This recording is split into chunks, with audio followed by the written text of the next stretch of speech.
Masih bersama kami di Presisi Pagi. Tak terlalu banyak satwa liar yang bisa diselamatkan dari ambang kepunahan. Tapi begitu populasi liar berhasil dipulihkan, program pemulihan ini menjadi catatan pelestari lingkungan di berbagai negara. Salah satunya adalah pemulihan populasi lynx Iberia yang sempat hampir punah awal 2000-an. Kita simak liputan Nova Purwadi dari VOA. Baru-baru ini status lynx Iberia berubah dari terancam punah ke rentan. Perbaikan status kucing liar Eropa ini mendapat respons positif dari kelompok-kelompok pelestarian lingkungan. When we did the census in 2000, from 2000 to 2002, it was like a European shock on that, because we thought previously that there was 600 up to 1,200. Pada kenyataannya, awal tahun 2000-an hanya ada sekitar 62 lynx Iberia di habitat aslinya di Spanyol dan Portugal, sehingga masuk daftar merah satwa yang terancam secara kritis. Pelestari lingkungan pun menggulirkan berbagai program pengembangbiakan dan reintroduksi ke alam liar. So the numbers have gone up from 62 back in 2001 to 648 mature individuals in 2022. But in fact, the latest census figures we've just had come into us from last year is that there are now more than 2,000 animals, Iberian lynx, adults and juveniles, in the wild in Spain and Portugal. So really huge success, an exponential increase in the population size. Sejak tahun 2010, 400 lebih lynx Iberia telah menjalani reintroduksi ke alam liar. Bahkan reintroduksi terus dilakukan belakangan, seperti pelepasan lynx ini di kawasan Andalusia, Spanyol Selatan pada Februari 2024. La Junta de Andalucía inicia hoy lo que es la suelta de la segunda campaña de la suelta de los linces ibéricos. Exactamente hoy han sido cinco linces, 4 machos y una hembra. 2 procedentes de Portugal, 2 procedentes de Huelva y una que es la hembra de Cáceres. Meski kini harus tinggal berdampingan dengan satwa buas, warga yang menyaksikan pelepasan lynx ikut senang. Camino que hay si queremos realmente que no se pierda esta especie de animal y que encima se propague, porque hay muchos sitios que potencialmente puede tener linces, ¿no? Y la única solución para que haya es insistir en tenerlo y soltar y solucionar los problemas que se van encontrando. Reintroduksi, lalu satwa hasil penangkaran berkembang biak dengan satwa liar juga menjadi metode di balik pemulihan populasi bison liar di Amerika Serikat yang kemudian ditiru untuk bison Eropa di Polandia, Rumania hingga Inggris.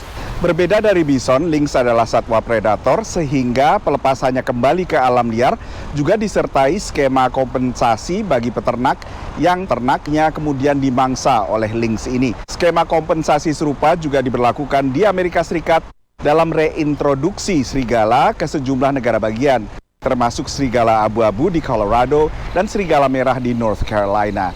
Dari Washington DC, saya Nova Purwadi dan tim VOA. Sempat diselimuti ketidakpercayaan dengan sejumlah negara barat anggota NATO, Presiden Turki Recep Tayyip Erdogan hadiri KTT NATO di Washington DC. Analis menilai langkah ini disinyalir sebagai upaya Erdogan untuk memulihkan hubungan dengan sekutu baratnya. Berikut liputan Virginia Gunawan dari VOA. Setelah Turki sempat bersitegang dengan sejumlah negara barat sesama anggota NATO, Presiden Turki Recep Tayyip Erdogan ikut dalam KTT NATO di Washington DC. Analis menilai kehadiran Erdogan mengindikasikan teratasinya sejumlah isu yang ia hindari dalam KTT NATO sebelumnya. At the time, it was about NATO's enlargement to Sweden and Finland. That's now over. There's also new Secretary General, which Turkey backed, the former Dutch Prime Minister Mark Rutte. And by and large, Turkey is online with the slick decisions that will relate to NATO support to Ukraine. Untuk pertama kalinya Swedia hadir dalam KTT NATO setelah keanggotaannya sempat lama tertahan, terutama karena penolakan dari Turki. Tahun sebelumnya, Finlandia menjadi anggota ke-31 dari NATO setelah Turki juga mengakhiri penolakan keanggotaan Finlandia. Namun kedekatan Erdogan dengan Presiden Rusia Vladimir Putin tetap menimbulkan ketegangan dengan sekutu NATO, terutama ketika Turki menolak untuk menjatuhkan sanksi ke Rusia atas serangannya ke Ukraina, diikuti dengan pertemuan Erdogan dan Putin saat Shanghai Cooperation Organization besutan Tiongkok.